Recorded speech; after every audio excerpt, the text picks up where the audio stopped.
welcome, Dr. Mary Dale Peterson. Thank you for coming here today. You are the past president of the American Society of Anesthesiologists. And for those of us who may not know you very well, can you please give us a brief summary about yourself? So we ended up in Corpus Christi, Texas, and I was the second full-time pediatric anesthesiologist here. And we had a very talented congenital heart surgeon.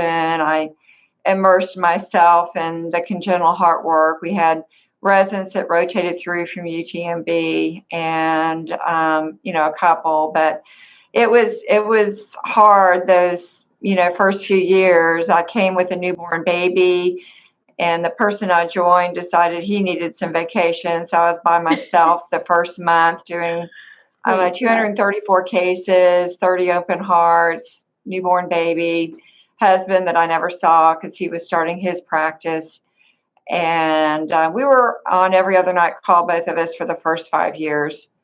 But eventually the administrator of the hospital asked if I would also take over the pediatric intensive care unit, which was very dysfunctional. I was already spending a lot of time there with our post-op hearts.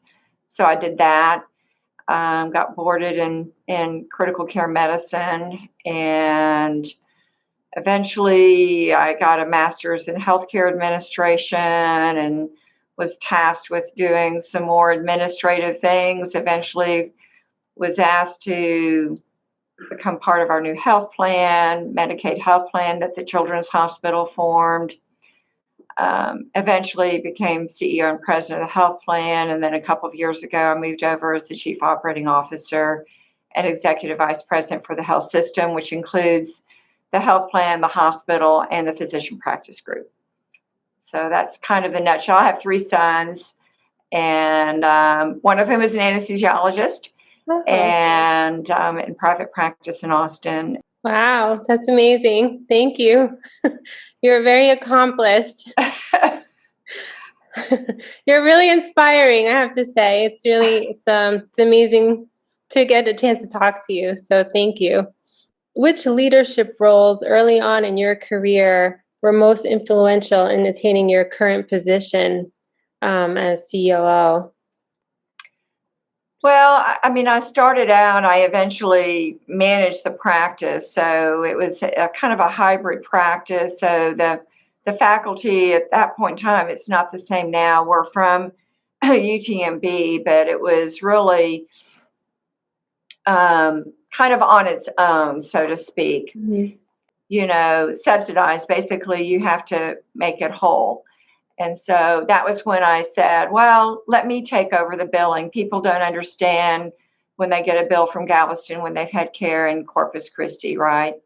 So I took over all the billing office and the management of all the money. And so I think early on I realized that you had to understand finance, and you had to understand economics, and you had to understand the funds flow. Mm-hmm. And, eventually I had those tough conversations with the administrators talking about what they needed, that they were going to have to subsidize anesthesia services if we were going to continue to attract high quality people, because they were going to lose their entire anesthesia department if they didn't do that.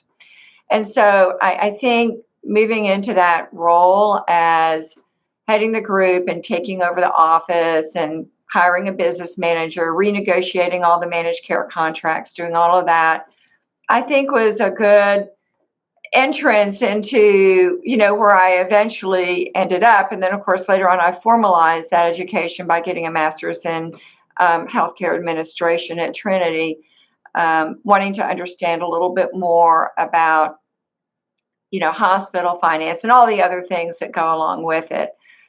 Looking back at your career, what was the most helpful career advice you ever received?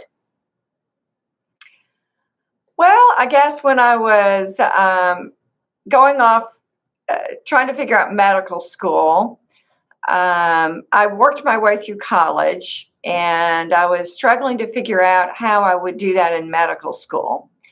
And so I decided I would sign up for the Navy. The recruiters were always there. And I even went through and got the physical and was about ready to sign on the dotted line and had a conversation with a family friend. And, it wouldn't have been a bad thing for me to have signed up. But he just says, he says, it's easier sometimes to pay back money than it is to pay back time.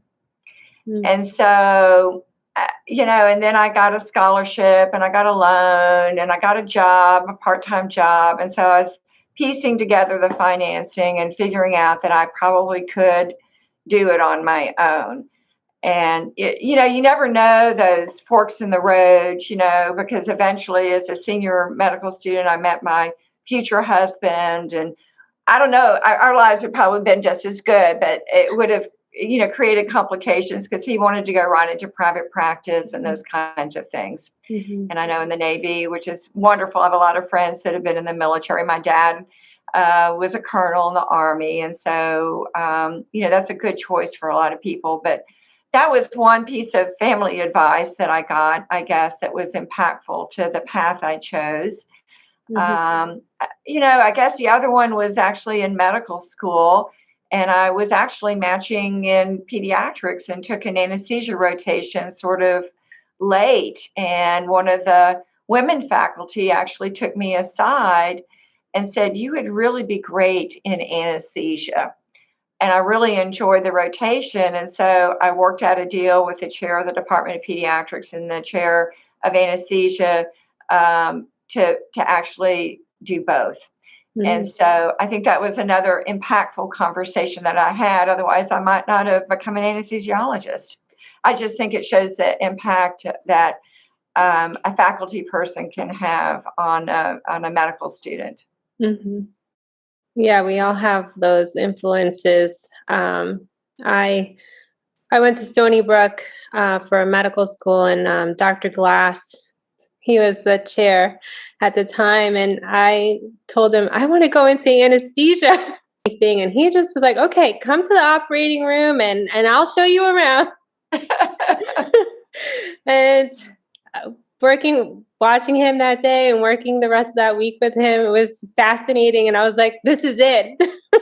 I'm going into anesthesia. What I always told my kids, and even my son, who is an anesthesiologist, I actually, of course, his dad's a cardiologist. I encouraged him to be open-minded with every rotation he took.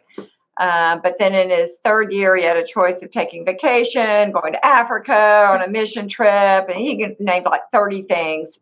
And I said, and then they had a preceptorship for anesthesia. And I said, well, no matter what field of medicine you go into, it's always useful to have those skills, because they'll let you start IVs and intubate, and you'll be able to, understand a little bit more about physiology and all. They, at least they'd always had a good preceptorship. And then every rotation he decided to take it, every rotation after that never lived up to his preceptorship. So anyway, I'm not sure about him keeping an open mind, but he seems to be liking what he's doing. So that's good. Thank you so much for coming and having such a wonderful conversation and such great advice and sharing your life experience. I think this is so invaluable to anyone who's going to be watching this. So thank you so much.